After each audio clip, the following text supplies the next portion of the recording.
也毋过乡亲啊，马里今仔日军人节传出有将军贪污的见效带，嘛大大来打击国军的形象。保护总统的魂霸驾车，竟然来发生着重大的弊案。国防部的军备局生产制造中心202厂的厂长是一个小将，叫做朱建群。讲伊伫咧魂霸驾车的自动拍火系统也未研发完成的时阵，就以自制产品来代替，诈领奖金3000万，家己嘛分着12万。这个魂霸驾车的拍火系统，若是出问题，将会威胁到总统的性命。这个效果是相当的严重，即马方用贪污罪来起诉。机炮车开始射击。顶礼拜这里汉光35号演习顶悬有看到国造的机炮魂霸战车，用大火力，互人印象足深的。但是即马听讲有弊案。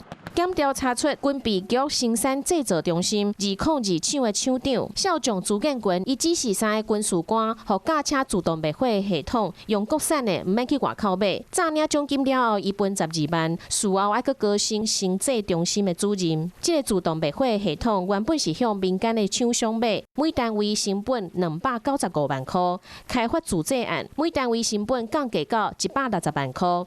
朱建群以报假效，降价成本到4725万，用安尼来诈领奖金3000万。有没有什么需要说明一下？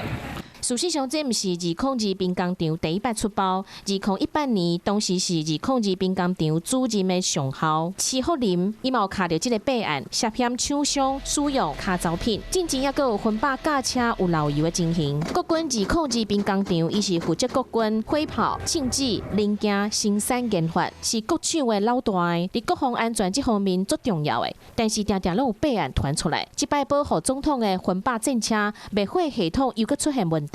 若是敌军真正拍过来，元首的性命就会受到威胁。小将朱建群除了用以贪污罪起诉，嘛记过调职，这个事件嘛是会互国军看作无的。